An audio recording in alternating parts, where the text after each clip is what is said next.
Are you ready? Good news, everyone! I'm the surprise in your cereal box. I'm great! Everybody else sucks! I said, are you ready? Yes, sir, random kid I just met. It's Ciely. Hooray! People are paying attention to me. That's right. You're always blaming me. So, my reputation exceeds me. It's time to check the link. Oh, wait, you serious? Let me laugh even harder. You know what? You just made the list! It's all in football. Sure, we talk about it all the time. Really? No, burn.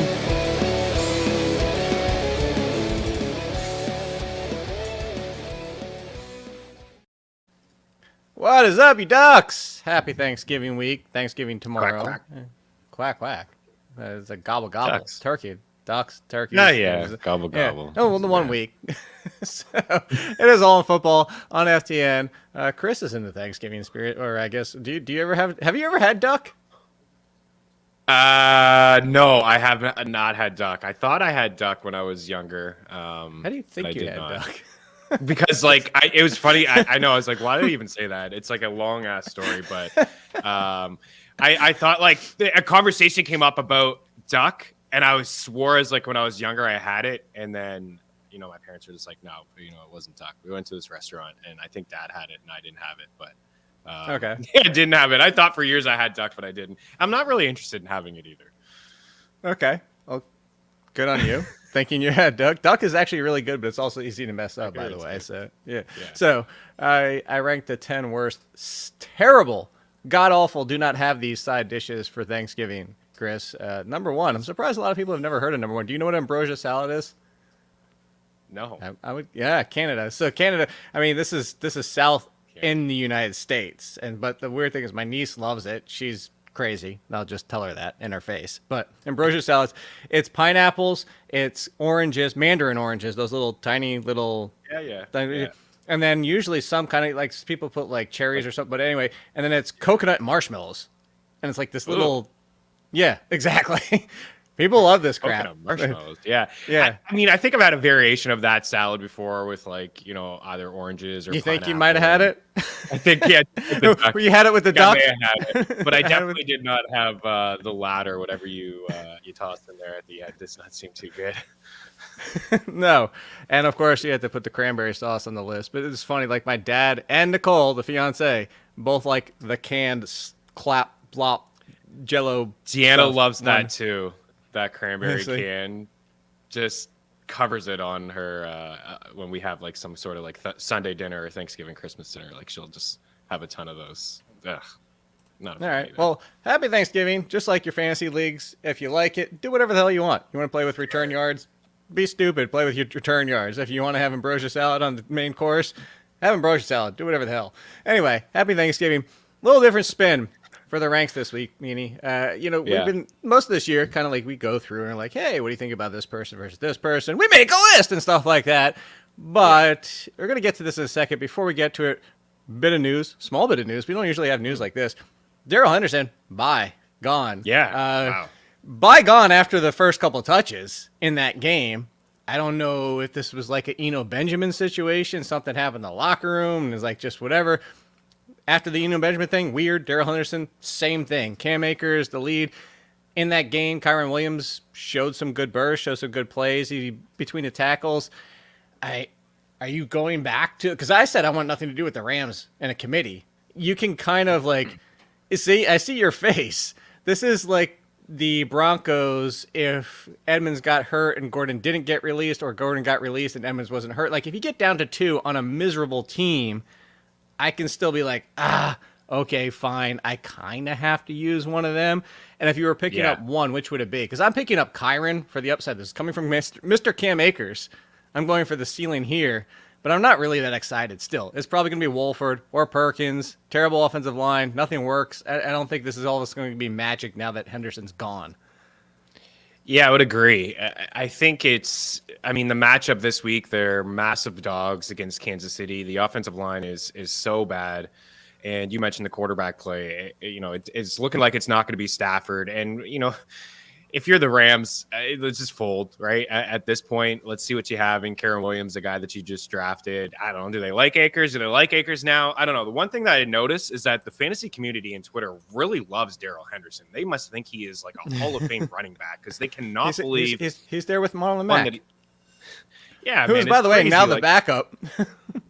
Everyone is it's just talking on Twitter like, oh, Darrell Henderson would be an RB1 on half of the teams in the league. Like, would he really be? I mean, I heard after the game that McVay said he felt like he was, I'm paraphrasing here, but he said that there was like a pop, that Henderson felt a pop in his knee. And that's why I thought that was part of why maybe he was released.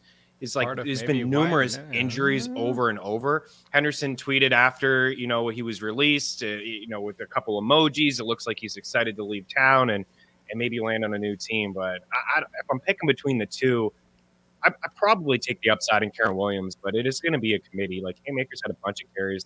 I still believe in the talent. I still think he's a good running back. I don't know what happened between him and McVay on the organization. I still don't know. I don't know if we'll ever know until maybe in the offseason. But the offensive line, like you said, ultimately the offensive line is trash. So these guys are just like low-end RB2s or flex plays at best. You're in a really, really tough spot. Yeah, I guess the biggest thing is like I don't want him, but I would take the chance. Williams, like I said, for the explosiveness. Like, who's going to catch more passes? Because they're going to be down the entire game. Probably Williams, the way that they talked him up. You would assume the way that they've talked up Kyren Williams, which is what you're going for here. All right, so let's talk running backs. Let's talk running backs, wide receiver, everything. Because this is how we're doing it now. It's not going to be like, player versus player. These are ranked here. What do you think about this? This is going to be like, at this point of the year, and especially kind of just to look at it differently, is I took some RB1s, I took some RB2s, I took some others, same wide receiver. I want to know your confidence of saying he is an RB1. That's how we look at it. Like, what's your confidence? Any context behind it you want to add? So we'll start at the top, and we'll talk about somebody who is kind of getting hit a lot. Actually mentioned it a couple weeks ago about James Robinson, one of the highest stuff rates in the league. A good matchup. However, interestingly enough, it's a good matchup on paper, Chris, but the Las Vegas Raiders actually allow one of the least percent of explosive runs to running backs. So knowing that with where Ken Walker's running upside comes from is from those explosive plays because he offsets the stuff by getting the explosive plays, your confidence level. We'll go back to like the worry level. 1 to 5 ducks, 5 being good this time, that you think Ken Walker is an RB1 this week. Like, what if I told you today, what's your confidence level? I would say 5 ducks on him. Full 5. No concern. Maybe 4. Like, no, I don't really have a ton of concern. Yeah, you mentioned some of with the Raiders. I think mostly, teams are chucking all over them, and we'll probably see that a lot from Geno and DK and Lockett. I like all 3 of these guys in a good spot against the Raiders, but I probably a good chance to get a touchdown. Let's be honest. This Raiders team is really, really bad. And you're going to get a lot of the carries out of the backfield from Walker. So I view him as a low-end RB1. I feel pretty confident. They ducked up their draft pick by getting the Devontae Adams touchdown and winning that game. They did. And then they celebrated in the locker room like they won the Super Bowl. So, I mean, good on them. You live in the moment, you get the wins. But I'd say that they're crying after this game.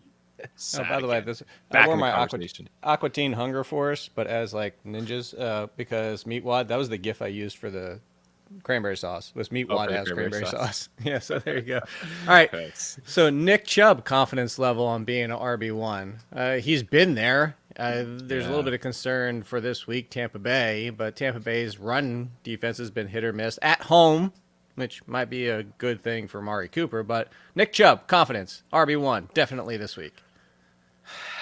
I don't think definitely. I would say like 4 ducks, though, like 3.5. He's still like dud game, right? Dud game against the Bills. Saquon had a dud game last week in a good spot. Here's I'll give you why it's like 3.5. The pushback here is because we know what happens. If this goes sideways quickly, just if this is Tom Brady after a bye, Cleveland pass defense takes advantage of it.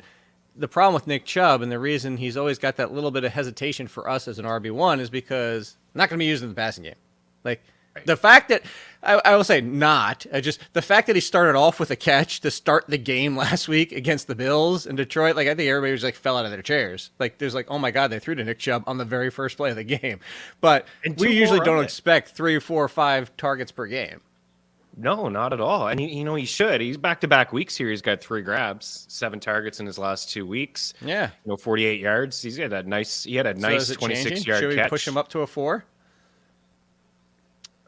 I mean, my goodness, if this guy caught passes, he'd be like a top 3 running back for me every single week. We said that for his go entire away. career. Go away, Kareem Hunt. He is going to go away in the offseason. Next year, this offense is going to look a lot different with Watson under center, throughout the whole training camp. But I'd say he's still a low-end RB1. Like his upside, his upside is great. The offensive line is not as great this year as years past. They've been missing some guys on it, but I still view him as a low-end RB1 as just a pure upside alone. The touches are going to be there. Last week, I think, was like a floor game from him. It was a dead game, but 14 carries. 19 yards is crazy, right? Like for the most part, this guy is churning out 50+ rushing yards. All right, well then these are starting to get a little dicier. So I gotta change it this way. If you had to say Ramondre Stevenson is an RB1 definitively this week, and if he doesn't finish as an RB1, you have to eat an entire plate of ambrosia salad. Would you make that bet? I'd say no. I don't know if he's finishing in his RB1 this week. I would say he's probably like just outside the RB1. Is that because of Damian Harris? They went back to him again. Yeah, a little bit. Harris had some nice runs. I still think Stevenson's the best back in this backfield. He's led the Pats in catches numerous times, so that's why I have him ranked right around that low-end RB1, high-end RB2, because he has evolved through the air. But Harris, he had a couple nice runs last week, and they kept him on the field when he had those runs. See? There you go. Yeah, yep. they'll continue. So there you go. I forgot. The reason I had the TV on, I don't usually have it on so you can see the reflection, but you can watch the World Cup. Oh, I'm pointing to the wrong side. Watch the World Cup game over there. It's a little bit, barely. Big game from Canada today. Man, how about Argentina losing? Are you kidding me? That Germany lost to Japan. I mean, there's been a couple. So yeah. All right. Yeah. How about this? Same question for you. Heaping pile of ambrosia salad. If Travis Etienne doesn't finish as RB1, are you gonna make that bet? Yeah, I'll make that one. I'll make that. Really? That confident? Etienne full 5 out of 5? Let's see where down game right before their bye. I got him at 11. I knew I had him RB1. Okay. I just wanted to see it's Baltimore's defense has been playing good ever since about week 5 or 6. Been playing better than Lamar Jackson. Oh yeah, Roquan Smith was a really nice addition. He's going to be able to stop the run and help them out. But it's just all the opportunity, right? A lot of the opportunity has gone to Travis Etienne. I just love the usage. I'm just going to take that. Like the guy is going to get 20+ touches, a couple catches out of the backfield coming off the bye. Yeah, I'm going to lean because of the volume and the opportunity, but I'm prepared to eat that salad if I have to. So we've talked about the wide receivers. The breaking news is Zach Wilson's benched for who is the question, whether it's Mike White or Joe Flacco. Smart. As a quick pivot to this, I said on Monday, and I said with Lauren yesterday too, is like I feel bad for the kid, and yeah, he's a kid relative to us. I feel bad for Zach Wilson. Like I didn't know about the extra comments that Lauren told me, like the extra ones when actually full on interview. I was just basing it off the no question, which was kind of a dick question to ask, but the additional comments kind of like you got to be smarter than that. You got to take some responsibility. Like I referenced the fact that Derrick Henry gave high five, like dapped up everybody after the Titans gave that really good defensive performance against the Chiefs, and they kind of let him. He's like, appreciate you guys, like you kept us in the game.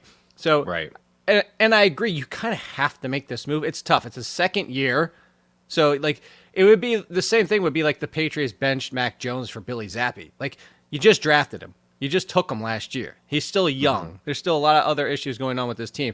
He looks to be the biggest. I've sat here and I just said on Monday that Baker Mayfield's numbers were better than his, and nobody's complaining about Zach. Well, I mean, nobody till recently was complaining about Zach Wilson. But the problem here is like, now what happens? What if Joe Flacco and Mike White suck? And then you go back to which is very possible. It's tough. You got to like appease the fans, and then part of it too is like, you got players on this team that want to win this year. Like vets, 1-year deals, whatever, expiring contracts. On the flip side, you got young players or people looking to the future. And it's kind of like, what is our future? So it's just a very tough situation for the Jets. It is. And, Robert Saleh didn't draft this guy either, right? I mean, he came there and he was already there, correct? I'm pretty sure. Like, this is his second year as a coach. I don't think he was part of the plan. That Zach Wilson was part of his plan. It is very interesting. I see two sides of it. I see a guy that just needs to be a little bit more mature, and Zach Wilson take some responsibility, act as a leader. And then I see Robert Saleh, who is not taking any shit. Let's be honest. Elijah Moore, you want to talk it up? Take a seat, bud. Go home for the week.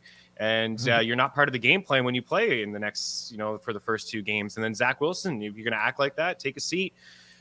If they felt really strong about him being the guy inside the organization, being the future quarterback, I think that they would play him and let him work through this. I mean, they're just outside a playoff spot. They have a winning record. They're 1 win away. They just played New England in Foxborough, where they only gave up 3 points early in the walk-off, and they lost the football game. Like, their defense is good enough to kind of flirt with a playoff spot, but I just feel like the organization, I feel like kind of the writing is on the wall. It's like, that's it, man. You're done. We feel like there's a better chance to win with White or Flacco. Think about that. They feel like there's a better chance for them to win and make the playoffs with Joe Flacco or Mike White. So that tells you everything you need to know about how they feel about him. I mean, as, I said that weeks ago that Joe Flacco, if you're looking for a playoff stretch there, but, hope for Elijah Moore to come back here, as long as Corey Davis is out, throws a wrench at that. Big hope for Garrett Wilson, whether it's, especially if it's Joe Flacco. I'm hoping it's Flacco. Tyler Conklin. I mean, that's the one thing. If it's Joe Flacco, we've had all of them playing together, and we know it's going to be Garrett Wilson and Tyler Conklin, so we can get excited about that. But back to running backs. How about this one? Zeke is back. Zeke was back. Zeke continues to be a thorn in the side of the better running back in Tony Pollard, who is the Chuck Norris of running backs. Tony Pollard, RB1 confidence level. I'd say it's hard to go against this guy. He's been he's been unreal the past couple weeks, but I'd say 3.5 again. I think I have him at 12 or 13 this week. So you want to make the ambrosia salad bet? No. What if I told you it was those little those onion globe things that people put in sauce sometimes? You know what I'm talking about? You know what I'm talking about, right? Nicole had never heard of those. Those little those little onion balls. Yeah. Who wants just regular onion? By the way, let's take an onion ball, terrific, and put them in sauce because that makes it better. I'm not interested at all. I don't eat any little onion balls ever, and I'm not going to start. But Pollard, I don't know, man. He's just so explosive. Dak is chucking to him. He's going to find a way to get involved, but Zeke isn't going anywhere. Zeke kind of started that game. What we've been talking about on this show for weeks. Hey, Tony Pollard, here's a red zone opportunity. Didn't get in. All right, enough of that. Zeke, come on, and then Zeke gets in and he scores touchdowns. So that's the only reason. Yeah, good matchup though. So two more. Najee Harris, 20 carries, 99 yards. 20 carries, 90 yards. 0 receptions, but then has a couple last week because Jaylen Warren's hurt. Good chance Jaylen Warren doesn't play this week, hamstring injury. Is he back to being an RB1? Or would you avoid the risk of having to eat onion and ambrosia salad? I don't think he's back to being an RB1. I don't think he's quite there. You wouldn't risk but eating that crap? No. But I wouldn't be shocked, though, Jake, if he finished inside the top 10 or 12 this week in terms of touches. That should be a thing that happens this week. Back-to-back games. Would you say 20 carries? Couple catches in the backfield lately. Yeah, I could see him. I could see him finishing top 7 actually in volume. I don't think that's enough to be an RB1. Last one. It's fallen off and has nothing to do with quarterback play either way. Although maybe it was because it was better with Jameis, who was actually throwing to him. Alvin Kamara going against the 49ers. Would you risk the onion ambrosias and whatever else you hate for? I'm concerned. Onions inside of cranberry sauce inside of ambrosia salad. Oh, man. I wish you would have made a dish and started eating it today for the people. No way. That salad. No, I'm not doing it. I know our boy Nando used to do some fun stuff at Anthem Sports and Entertainment with these dishes. Hey, if I don't know, some random. No, Nando was like, would you start Najee Harris or stick your nose in Meaney's pants as he farts, or would you walk around with glass in your shoe? That was the choices. that's pure nut. I was like, no, I'm just gonna start this random running back, dude, and not do any of those. Somehow he involved poo or farts in like every 3 multiple choice, like somehow. Tough matchup. Don't trust the quarterback, whoever the quarterback is. Just don't trust it. I'm assuming it's going to be Dalton again. I thought last week they would make the change, but it was Dalton. Outside the top 12 for me. Would make the bet outside the top 12 though. Okay. Spain's up 2-0, by the way.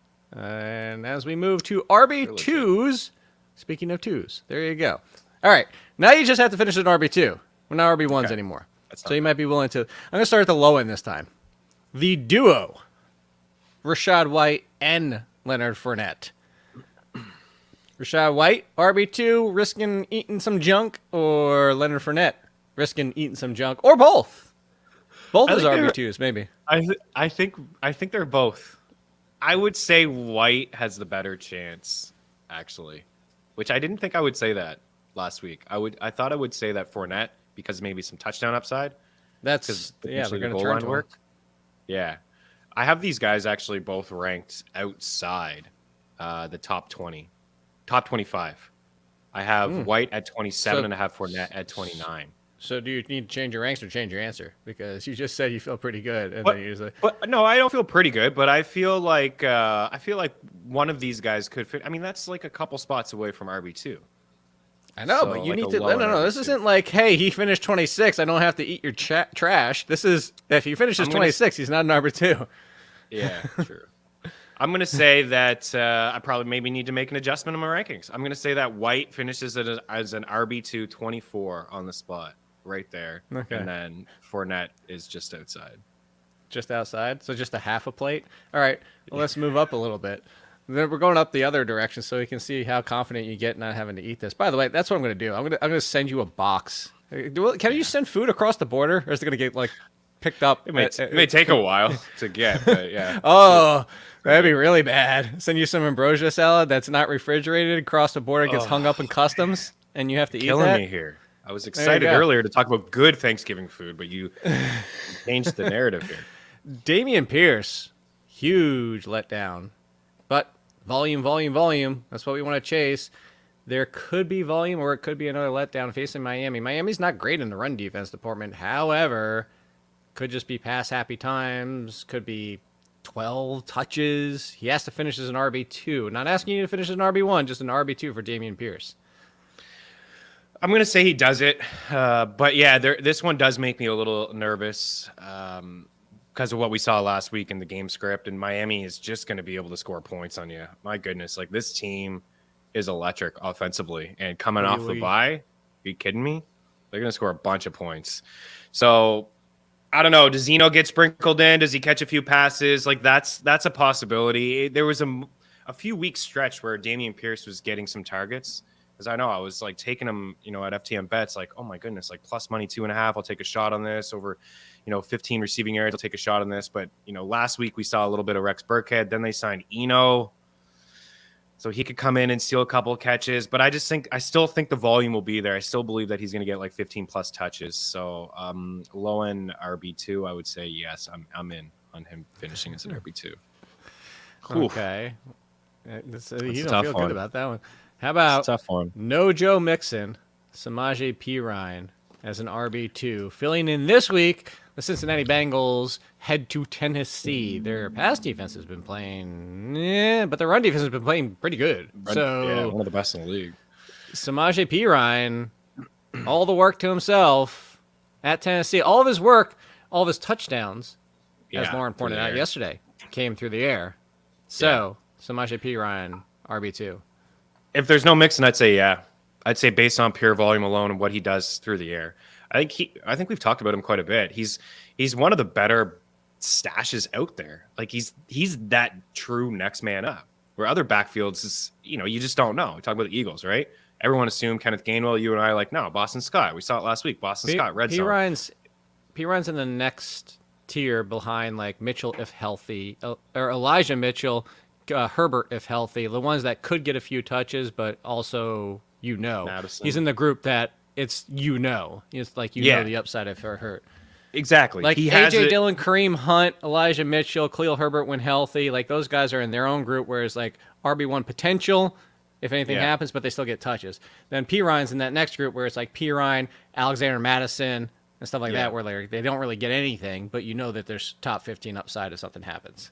Right. The one thing with Perine is, I mean, he's had the third down role in Cincinnati for a couple of years. I mean, even in the Super Bowl, even in big games last season, in third down situations, they would put out Samaje Perine. We all know Joe Mixon can catch. I mean, he's had multiple games where he's had a few catches, but he has that role, and now you're going to give him, another 15 touches on the ground. So I'm just going to take again, much like I think there's a higher ceiling here actually with Perine as opposed to Dameon Pierce. The offense is a little bit better. Should be a fun game. The run defense is legit in Tennessee. They're getting a lot of pressure on the quarterback. They're getting among the leaders in sacks, and Joe Burrow again is among the leaders in getting sacked. But I just feel like he probably catches 4 or 5 passes in this game if there's no Mixon.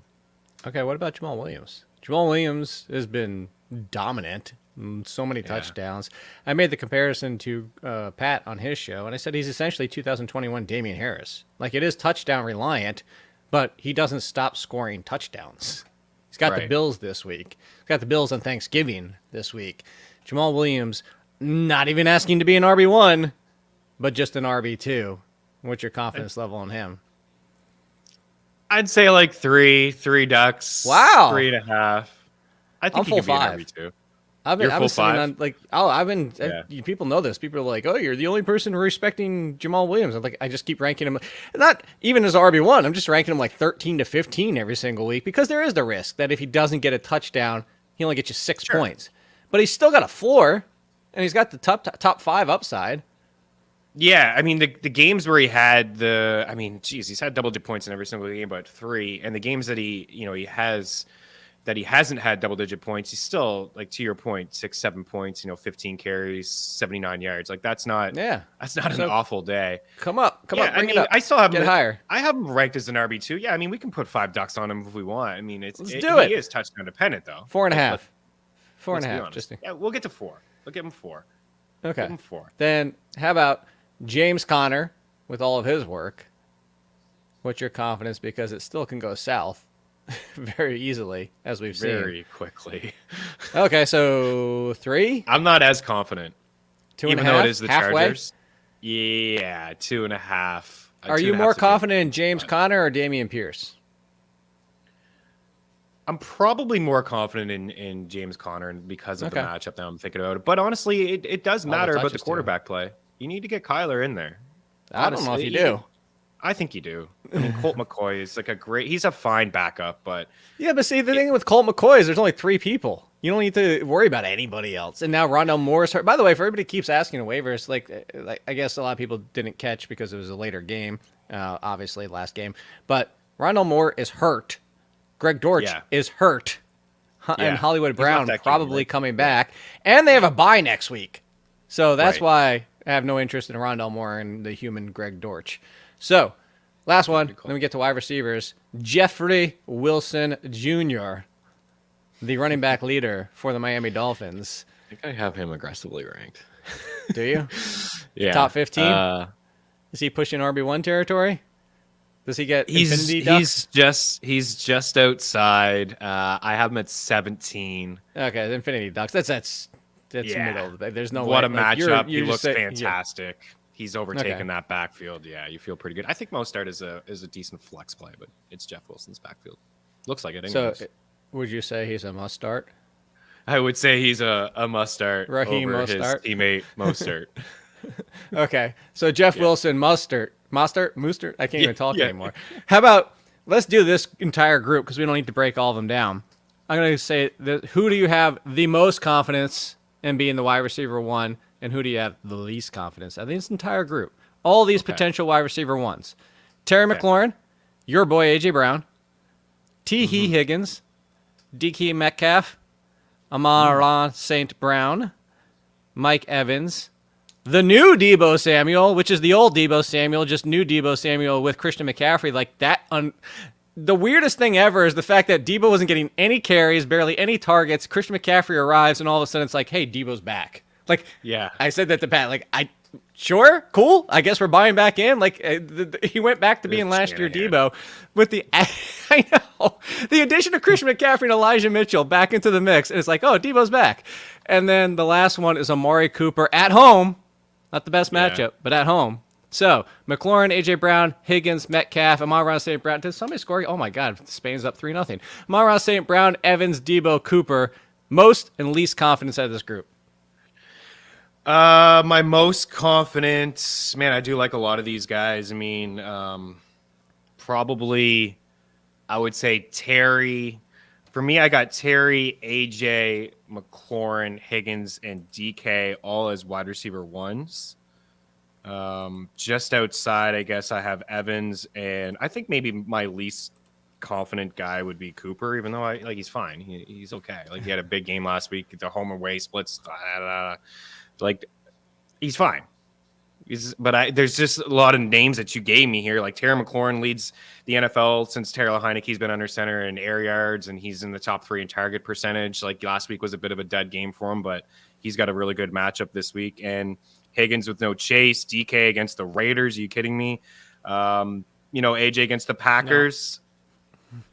That one's okay. Like AJ's a couple dud games in a row. I think Devontae is turning into Jalen Hurts' favorite target lately, but still all of these guys are studs. They're all studs. Okay.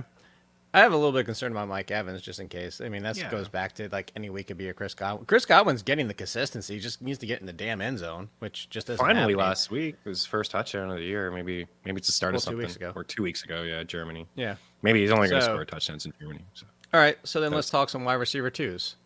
Yeah. Would you lock in a guarantee your money, guarantee your ambrosia salad paying Christian Kirk is definitively an RB2, a wide receiver 2? Yeah, I think so. On pure volume, he's been pretty consistent for the most part. He went through a couple stretches where he wasn't. Time out. I'm stopping you right here. You can't. I think so. A guarantee. Okay. Yes. Guarantee. Wide receiver 2. Lock it in. Do you guarantee this? I think so. Hey, is this car gonna fall apart on the way home? No, I don't think so. No. Well, that's good. It's not gonna fall apart. Good advice. I mean, yeah, Christian Kirk, wide receiver 2. Lock it in. Okay.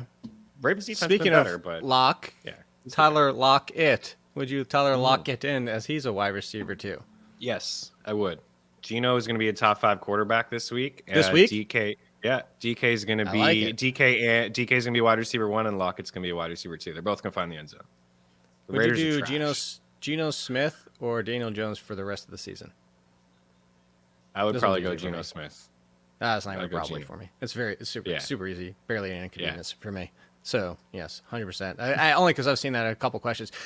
Geno Smith or Jimmy Garoppolo with the 49ers schedule the rest of the way? That one's really close. I may go Geno with the rushing upside.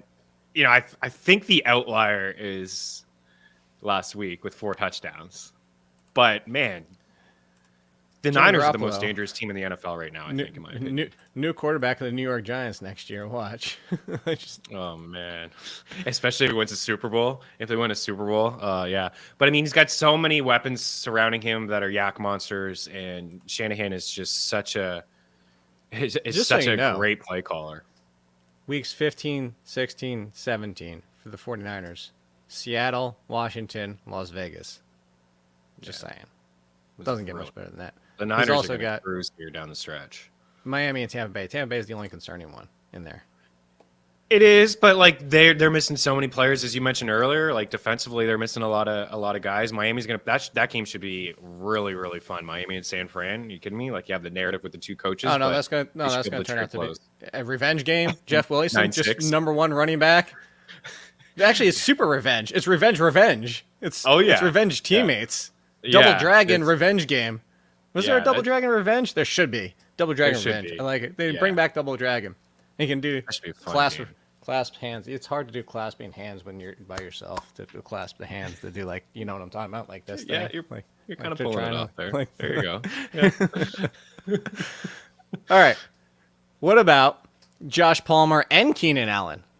Mike Williams probably not playing this week. Like, he had a high ankle sprain, aggravated the ankle sprain. I'm assuming if you aggravate a high ankle sprain, You're not coming back in 1 week. So, what did you, the Trent Sherfield revenge? That's jokes, that Trent Sherfield comment. It's all the revenges in the world. It's a triple revenge.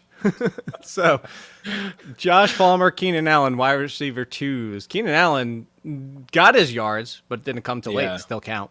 And then you know how I feel about Josh Palmer. I'm Josh Palmer with no Mike Williams and with Keenan Allen on the field, by the way. Top 20. Top 20, top 20, top 20. Top 20. Keep it going. Yeah. Clip it, Fox. Top 20. Palmer. Jake loves him. I love him too. I was pretty bummed, man, in your flex league. I didn't start him last week because I was a little worried about Mike Williams. I'm like, Mike Williams is back. Maybe I don't roll out Joshua Palmer. Yeah, and Palmer just absolutely went off. Yeah, if you told me Mike Williams was going to make it halfway through the first quarter, I would have had Josh Palmer's a top 20 wide receiver. Oh, there's no question about it. And it killed me. I end up getting that loss in your flex league by a few points. Obviously, Palmer is a difference. But yeah, Palmer over Keenan for me. I'm not fully there yet, trusting Keenan Allen. But the fact that he did play, he had the bad fumble there, but he was still getting some targets. Herbert does look to Keenan Allen when he's in trouble. I saw that firsthand. We saw it last year a bunch, but I saw it again this past week when he returned to the lineup in third down situations. Down the stretch in that game when it was kind of close. So he was going to a lot to Keenan. But I'd say Palmer is definitely a lock wide receiver 2. And I got Keenan just outside. I think I would play Gabe Davis over him in a good spot. I know very boomer bust, but I think I'd take that ceiling with Gabe Davis against the Lions. Maybe Pittman, Olave. These are guys I'd probably play over him too. So I'm more confident about Palmer. Okay. All right. Well, then let's continue with this. Another wide receiver 2. Gabe Davis. Which wide receiver 2 probably isn't right because he finishes as a wide receiver 1 or as a wide receiver 5. There's no in between. There's no wide receiver 2 world for Gabe Davis. So would you wouldn't risk anything on Gabe Davis saying he's guaranteed to be a wide receiver 2, right? Yeah. Against Detroit though, maybe. Can I get you? Can I kind of push you back? I think he scores two touchdowns this week. Oh my God. I think he's a monster. So he's a top 5 wide receiver this week. Yeah, I think there's just so many good wide receivers in great spots. He's one of them.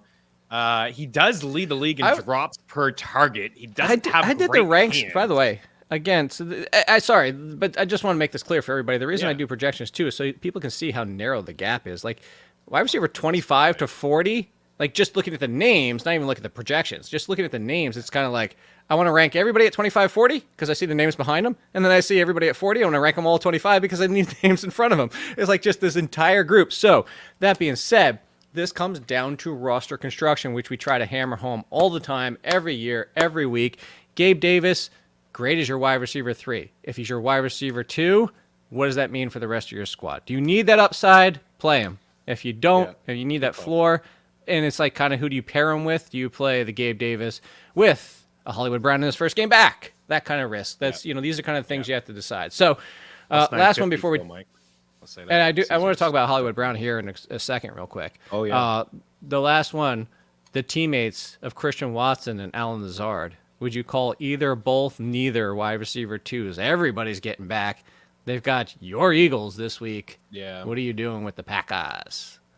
Yeah, there's probably a lot of questions that you had at the Athletic. I'm sure you're going to get a lot of these as well. I would play, I would say that Slay is on Lazard, and I would say Bradbury is probably on Watson because Watson's been playing on the left side. Bradbury's usually on that right side. I'd probably play both of them, though, in this setting. There is a lot of risk. Yeah, I was threes. As threes. Threes? Okay. Yeah. It's hard. I mean, how could you not? Randall take Cobb's going to get his 13 target game again. Oh my goodness, he may. He may.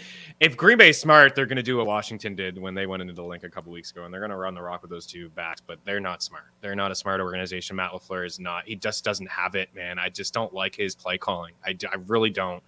But I would play these guys on pure upside. The fact that they're big dogs, and the Eagles secondary, they played really good in Indy, but this is the best quarterback that they're going to face by far this year in Aaron Rodgers. Well, so far, anyways. They'll play Dak a little bit later on. But, yeah. So, with wide receivers, with Juju Smith-Schuster, Jerry Jeudy, Hollywood Brown, if all 3 play, any hesitancy with any of the 3? Or just all 3 play, just put them in your lineups? Because you have Juju Smith-Schuster, going back to be the number one. Jerry Jeudy had been the number one. He was the number one. It was Russell Wilson and the Broncos.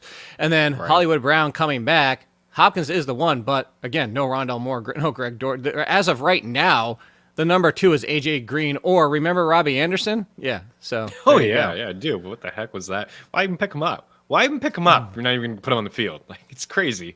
I would play Juju. Yeah. Juju, and I'm hesitant to start Jerry Jeudy. You said it, man. Russell Wilson, this Broncos offense is so stale. It's just there's really nothing there. I think if there's no Jeudy, play Cortland Sutton, and that's really it. I mean, Dulcich, if you need, I understand the tight end position. I'm playing Dulcich. I'm just like, holy crap, like get me 3 catches for 54 yards, please. But Hollywood, I think I would play. If we got later on in the week here and Hollywood's good full practice, looked pretty good last week. Practicing. I know it's just practice, but he was on the field. He's running around a little bit, running some routes. So if he plays and there's no Rondell and there's no Dortch, I would play him. Were you talking practice? I'm talking about practice. Yeah, practice. Talking about practice. Yeah. Not the game. Not a game. Not the game. We're talking practice. Micah Parsons, I saw audio was leaked from him on the game over the weekend. He wanted to get back on the field, and he said, "Fine, he's like, guys, we have a game on Thursday." And he's like, "Oh, we have a game on Thursday." He's like, "Well, I'm not practicing this week if you're not playing me on the field. You're not going to put me on the field right now." He's like, and the coach is like, "Dude, we're up like 30 points, man. Chill out. We've got a game in 2 days. Settle down." He's like, "Well, I'm not practicing this week then." At least he was talking about the game, not practice. Yeah. Talking about the game. Practice. Yeah. Real quick, before we get to these last few bits and pieces, Mike White is officially starting. So Elijah Moore lives. Wow. I'm kind of surprised. Are you? That's not Flacco? I know last week Flacco was inactive and White was behind him, and that's kind of very telling. But that was actually the last 2 or 3 games. That's why. That's why I'm not that surprised. But yeah. But Mike White, good for Michael Carter. Right. Possibly good for Elijah Moore living again. So yeah, he's probably Moore had celebrating. some pretty decent games with him last week or last year. I think 2 of his best games. All right. So if I had to ask you, Chris Meaney, you need to guarantee me. Not this I think so crap. I want you to guarantee me one of these wide receivers will finish inside the top 30. Not even wide receiver 2. Okay. But not a wide receiver 3 like, okay, you can check in at 36. I want you to guarantee one of these. Guarantee me that Cortland Sutton, Garrett Wilson with Mike White, Tyler Boyd, Devonta Smith, Darius Slayton, Brandon Cooks, Drake London, Allen Robinson, Darnell Mooney, DeMarcus Robinson. I want one of these. You have the show sheet. Just look at the show sheet, dude. Like, I know. Look, like, guarantee one of them. I would say it is. Look at you thinking. I would say it is Devontae Smith. I just got this feeling. Yeah, I would say Devontae Smith. I was back and forth between. I don't think Judy's going to play, and I know we just kind of crapped all over the Broncos a little bit, but Sutton, he's probably going to get double-digit targets in this game. So, like, if there's no Judy, Sutton, I would say would be a lock, and I'd say Devontae Smith. I mean, Drake London. What are we going to say about Drake London? Great, he's the guy there now. Who cares? By the way, I put this in the column because I said he's a sleeper wide, and I put that in quotes because everybody knows Drake London, and everybody knows the fact that there's no Kyle Pitts. But I'm saying he's not a must start, especially with everybody available to you this week, because this is what I said. Chris is like, give him 50%. Let's give him 50% team targets going forward. Do you know without looking what that would average out per game? He would get 6 targets probably. 11. Mariota averages 22 and change-ish. 22, about 22 targets per game, or attempts per game. So he would average 11. If he got 50%, he would only get 11 per game. It's ludicrous. He's obviously, we all know, guys, that Drake London's fantastic. You want to buy low in Dynasty? Do it now, immediately. Like, they're going to get a better quarterback at some point, but I still don't trust this offense to throw the football. And now, guess what? Teams only have to worry about Drake London. They don't have to worry about this mismatch in Kyle Pitts, who always seems to be open, and he doesn't get the ball anyway. So the one guy on that list I wanted to give a little bit of love to is your boy Darius Slayton. I mean, it's been a couple weeks now in a row. I think like 4 of the last 5. No. If I was going to guarantee one that won't finish here, it's him. It's Darius Slayton. They're facing the Cowboys defense on a short week. By the way, the Giants defense, just for all intents and purposes, they just lost Adoree Jackson and a backup corner. They're on like rookies who just, by the way, what's his name? He has the brother in the league. I can't even think of Darius. I can't think of his name. Anyway, point being, they're on their like 4th and 5th and 6th and 7th string corners and safeties right now. Julian Love's hanging out there by himself, like, hey, remember me? I'm kind of good. I'm the only one left. So anyway, point being, yes, this is going to be a blowout. Pat completely disagrees. He thinks the Giants are going to somehow show up, and if you put it on Daniel Jones' shoulders, this is when it goes wrong. And Darius Slayton getting all the attention without Wan'Dale Robinson. I am so off the Giants this week, but I mean, I think what it could happen is it could be garbage. There could be some garbage time stuff. I don't agree with Pat. I agree with you. I think that the Giants are in trouble big time. I think they're going to get rolled. Yeah, I think that the Cowboys are going to be able to put, they don't blitz a lot, but they get pressure anyways. And it's when the line opened at 7.5, I was like, smash it. It's like 9.5, 10 now. But yeah, I just feel like it could happen in garbage time. We could see a little bit like a blowout where, Slayton is just on the field late and it happens. But I'm definitely in on his over 47.5 receiving yards. I mean, he can do that on one. This. He can do that on 1 or 2 catches. That's it. I mean, he's still like a 15.5 yard per catch guy for his career. Doesn't take much. Thank you very much. Before we finish things off real quick with the quarterbacks and tight ends, because now I have throw them bows in my head from Ludacris, because you had to throw out Ludacris, so that's just like stuck in my head. So anyway, it's better than that damn Kohl's commercial that keeps playing. September. Could be worse. Yeah, Luda's all right. Do you know that? Like that, and that song keeps getting stuck in my head every damn time. And now I just put it in my head. I hate myself. Don't break. Oh, please don't. So, all right, quarterbacks. This is how we'll do it. Same thing. Before we get out of here, you have to guarantee one of these is a quarterback 1 this week. Actually, screw quarterback 1. One of these finishes top 10 this week.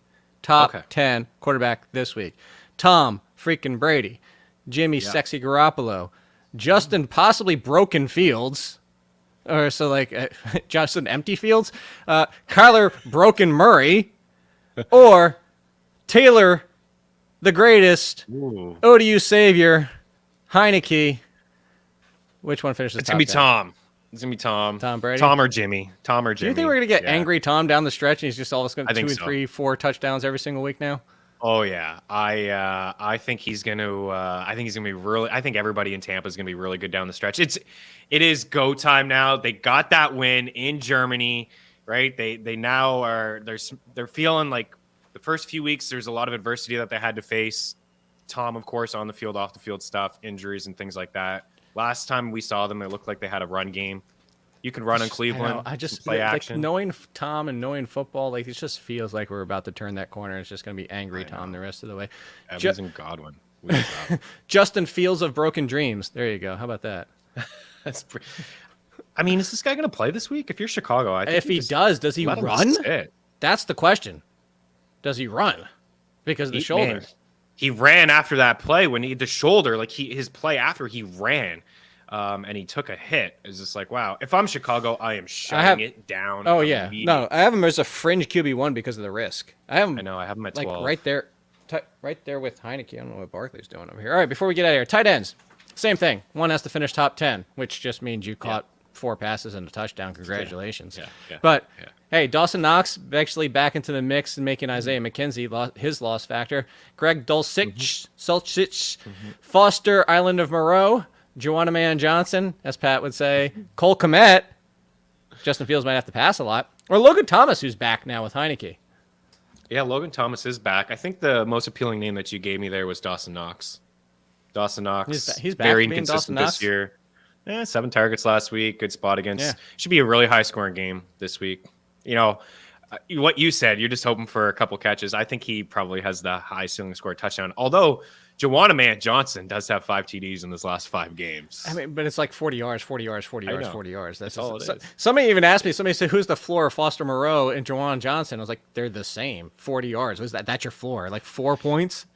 Yeah. At least, I don't know, like, Andy seems to target him inside the red zone. When you look at the team, there's not a lot of big body wide receivers on that squad that he could maybe toss it to, right? With no Michael Thomas there. Joanna Man Johnson seems to be the number 1 option inside the red zone after Taysom Hill. After Taysom Hill. Oh, my God. They need to use him more. What you need to do is follow Chris Meaney more. Follow him at Chris Meaney over at FTN code all-in. Get you 20% off. The code at The Athletic is live. You don't need a code. You just click on the link, click on ranks or waivers, and it's $1 a month for 12 months. $12 for a year, less than a Steal. Five Guys burger. Go do it. Done. And enjoy your Thanksgiving food, unless you're eating ambrosia salad and all the nasty stuff I put on my top 10, or I guess it's worst list or whatever it is. I don't know. Go get fat and enjoy the holidays. Happy Thanksgiving, everyone.